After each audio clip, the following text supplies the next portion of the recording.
Karon guys, kay kuan kanang dagan kanang utana sa kuha og kanang paraasa daw ng balay nga ginabuhat namo.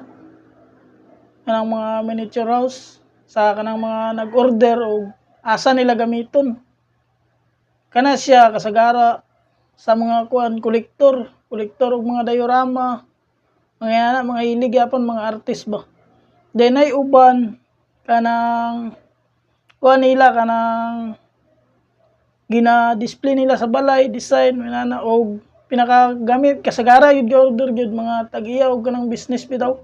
Nga kanang mga gagmay nga mga tindahan ng mga burger, kanang mga coffee shop, kanang mga kuan ba, milk tea kanang mga inana bitaw ng gagmay nga tindahan. Kay mo na ilang ginabutang sa atubangan o sa kanang na makita bitaw sa customer. Para ang customer kamulo og hulat bay kanang maghulat sila og sa ilang order kay pareha ng burger gibuhat ba. Ila tong makita ba tanawon nila, muna sila ganahan sila nga makita og mga balay. Muna kasagara sa mga ga-order gyud og mga balay-balay gyud.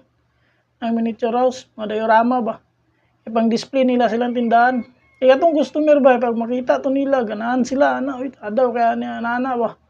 Then mo rin tong panahon nga kuan, mayon sila silang kaila pagpalit gid dito ilang kuan.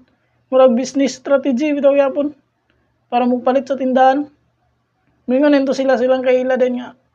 Pagpalit gid dito makita ni nimo tsada nga balay-balay ba inana o mga unsa pa inyo ibutang sa tindahan diya mga kanang pareha ng mga barko nga ng mga miniature bitaw. Nang gipang buhat inana. Sagara nana sa mga tindahan nga kuan. Mo na mga kanang diskarte sa mga uban nga kanang mga businessman kanang mga gagmay pa ba.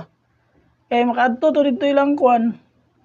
Nay makapalit nya ganahan kay sa ilang makita. Kay siyempre kamulo kang gulat sa imong gi-order bay. Wala kay matatan-aw da silpon la ka pero na kay makita sa kilid nga mga design sa kuan tindahan nga tsada kay tan-awon. Siyempre ganahan yung tambay-tambay dito yun. Ya, samot na talagsar ba nimo makita ang mga kuan. Diorama nga maka-display kay kasagara ga kuan ani mga kolektor gyud nasa ilang mga kuan. Samot nag kanang ang central house mga nana nga mga diorama bitaw. Or kanang nagi kuan kanang mga pang-history bitaw ang ipang buhat o replika sa mga daan nga balay kanang daan ninyo nga balay nga i-renovate na kay magtukod mo bag-o nga balay. Di magbuhat na pud mo inyo nang ipabuhat og diorama bay. Kay para bisan pag gub-o na to inyong balay kay nagtukod mo bag-o. Makita gyapon ninyo siya nga buhi pa gyapon tong karaan ninyo nga balay. Una kasagara pagbuhat gid. Mga inana. Siyempre ikaw didto ka nagdako nga balay. Di ka gusto kong maguba to at least na makita gyapon nimo nga buhi pa gyapon siya nara sa inyong balay gina-display ninyo. Una kasagara pag mga diorama gid.